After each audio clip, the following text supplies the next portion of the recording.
আজি শিক্ষক দিৱস ভাৰতৰ প্ৰাক্তন ৰাষ্ট্ৰপতি ডক্টৰ সৰ্বেপল্লী ৰাধাকৃষ্ণনক সমগ্ৰ দেশজুৰি সোঁৱৰণ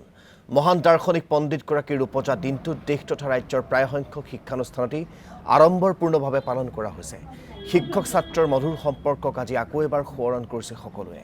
মানৱ সম্পদ গঢ়া প্ৰতিগৰাকী শিক্ষকক তেওঁলোকৰ প্ৰচেষ্টা দায়বদ্ধতা আৰু ছাত্ৰ ছাত্ৰীৰ জীৱনলৈ আগবঢ়োৱা অনবদ্য অৱদানৰ প্ৰতি শ্ৰদ্ধা জ্ঞাপন কৰে শিক্ষাৰ্থীয়ে 1962 চনৰ 5 ছেপ্টেম্বৰত প্ৰথমবাৰলৈ দেশত পালন কৰা হৈছিল শিক্ষক দিৱস তাৰ পিছৰে পৰা প্ৰতি বছৰে শিক্ষক ছাত্ৰৰ সম্পৰ্ক সমন্বয় আস্থা আৰু বিশ্বাসৰ এনাজৰীডাল অধিক কটকটীয়া কৰি পালন কৰি অহা হৈছে শিক্ষক দিৱস অসমতো প্ৰতিখন শিক্ষানুষ্ঠানেই আজি বিশেষভাৱে সোঁৱৰিছে দাৰ্শনিক পণ্ডিত ডক্টৰ সৰ্বেপল্লী ৰাধাকৃষ্ণনক আমাক শিক্ষক দিৱসৰ পাঠশালাৰ কিছু পৰিৱেশ দেখুৱাব মৃন্ময় পাঠকে আজি শিক্ষক দিৱস আৰু দেশৰ প্ৰথমগৰাকী ৰাষ্ট্ৰপতি সৰ্বপল্লী ৰাধাকৃষ্ণনৰ জন্মদিনটোতে আজি দেশে উদযাপন কৰি আহিছে শিক্ষক দিৱস আৰু এই মুহূৰ্তত মই উপস্থিত আছোঁ বজালীৰ হৰিপুৰত আৰু এগৰাকী শিক্ষকে দেখুৱাইছে আচলতে ব্যতিক্ৰমী নিদৰ্শন যি বজালী উচ্চতৰ মাধ্যমিক বিদ্যালয়ৰ প্ৰধান শিক্ষক অধ্যক্ষ ৰঞ্জন চক্ৰৱৰ্তীয়ে প্ৰতিবৰ্ষৰ দৰে এইবেলিও যি তেখেতৰ শিক্ষাগুৰুসকল আছে সেই শিক্ষাগুৰুসকলক ৰাতিপুৱাৰ ভাগতে এনেদৰে আচলতে স্মৰণ কৰা দেখিবলৈ পোৱা গৈছে আৰু মই তেখেতৰ ওচৰত পোনে পোনে আহিবলৈ চেষ্টা কৰিছোঁ তেখেতে অলপ উঠি আহিলে মোৰ সুবিধা হ'ব ছাৰ আপোনাক শিক্ষক দিৱসৰ প্ৰথমে শুভেচ্ছা জনাইছোঁ আৰু প্ৰতিবৰ্ষৰ দৰে এইবেলিও আপুনি ৰাতিপুৱাৰ ভাগতে এইদৰে শিক্ষক আপোনাৰ যিসকল শিক্ষাগুৰু আছে সেই শিক্ষাগুৰুসকলক এইদৰে আচলতে স্মৰণ কৰা দেখিবলৈ পোৱা গৈছে নৱপ্ৰজন্মৰ বাবে এক আদৰ্শ দেখুৱাইছে কি ক'ব এই ক্ষেত্ৰত হয় মই মোৰ শিক্ষাগুৰুসকলক সন্মান কৰা কথাটো মোৰ স্বৰ্গগত মা দেউতাৰ পৰাই শিকিছিলোঁ আৰু তেওঁলোকৰ সেই কথাখিনি মনত আছিল যে মা দেউতাই শিশুক জন্মহে দিয়ে শিশুৰ বাকী গোটেইখিনি জীৱনত শিকিবলগীয়া কথাখিনি শিক্ষাগুৰুৰ পৰাই শিকা হয় আজি পবিত্ৰ শিক্ষক দিৱস এই দিৱসত মই শ্ৰদ্ধাৰ সৰ্বপল্লী ৰাধাকৃষ্ণদেৱৰ স্মৰণ কৰিছোঁ তেখেতক আৰু মোৰ শিক্ষাগুৰু এই গাঁৱতে বৰ্তমান মোৰ সন্মুখত আছে সুস্থভাৱে আছে উদয় গোস্বামী ছাৰ তেখেতক মই সেৱা ল'বলৈ আহিছোঁ তেওঁৰ ওচৰত মই আগৰ কেইবাবছৰ এনেধৰণে সেৱা লৈছোঁ মই ভাবোঁ নতুন প্ৰজন্মই এই কথাখিনি অলপ অনুধাৱন কৰিলে আমাৰ সমাজ ব্যৱস্থা যথেষ্ট উন্নত হ'ব ভাৰতীয়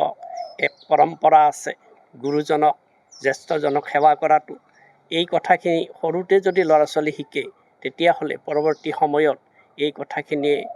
হয়তো যথেষ্ট ভাল কামত আহিব এখন বিদ্যালয়ৰ আপুনি দায়িত্বত আছে তাৰ মাজতে আজি বিদ্যালয়খনতো শিক্ষক দিৱস পালন কৰা হ'ব ধুমধামেৰে তাৰ মাজতো আপুনি ৰাতিপুৱাৰ ভাগতে আহি এইদৰে শিক্ষকসকলক প্ৰতি বছৰ এই বছৰ নহয় প্ৰতি বছৰে আচলতে স্মৰণ কৰা দেখিবলৈ পোৱা যায় কি ক'ব এই ক্ষেত্ৰত মই প্ৰথম কৰ্তব্য মই এইটোৱে ভাবোঁ ৰাতিপুৱা মই মোৰ শিক্ষাগুৰুসকলক যদি সেৱা জনাব আৰু বৰ বেছিগৰাকী শিক্ষক নাইও 6 গৰাকী শিক্ষাগুৰু মোৰ এতিয়া জীৱিত আছে এইখিনিয়ে মোক আমাৰ হাইস্কুল জীৱনটোত তেওঁলোকে দিশ নিৰ্দেশনা দিছিল আৰু তেওঁলোকৰ পৰা মই যিখিনি পাইছিলোঁ বাস্তৱ ক্ষেত্ৰত মই দেখোঁ মই নিজে সেইখিনি যথেষ্ট ফলপ্ৰসূ বুলি অনুভৱ কৰিছোঁ আৰু আমি দেখিছোঁ আমাৰ বিদ্যালয়তো শিক্ষক দিৱস উদযাপন হ'ব আমাৰ ল'ৰা ছোৱালীবোৰে এই কথাবোৰ দেখা পাই তেওঁলোকেও আমাক এই ধৰণে শ্ৰদ্ধা কৰে যিখিনি ভাবোঁ মই এই নতুন প্ৰজন্মই এই আৰ্হিৰে আগুৱাই গ'লে সমাজখন আমাৰ ভাল হ'ব এখন সুস্থ সমাজ হ'ব আৰু আপোনালোকে দেখিছে বয়োজ্যেষ্ঠ ব্যক্তি বহুত কেইজন আছে তেওঁলোকে আশা এইটোৱে কৰিছে যে নতুন প্ৰজন্ম আমাৰ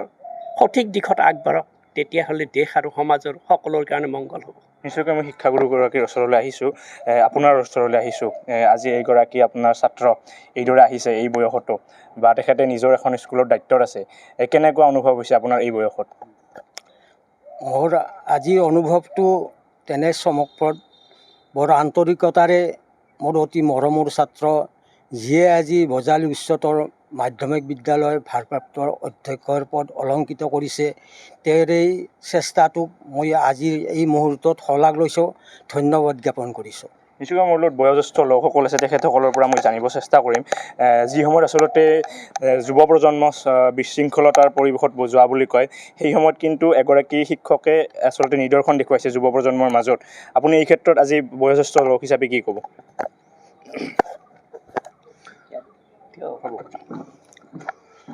আজি শিক্ষক দিৱস আমাৰ তেখেত হৈছে আমাৰ সেই শিক্ষাগুৰুও আছিল তেখেতে আৰু এই গাঁৱৰে তেখেতে সত্ৰাধিকাৰো আমি তেখেতক পালন কৰিছোঁ। এয়া আমি পাঠশালাৰ পৰা আপোনালোকক শিক্ষক দিৱসৰ পৰিৱেশ কিছু দেখুৱালোঁ।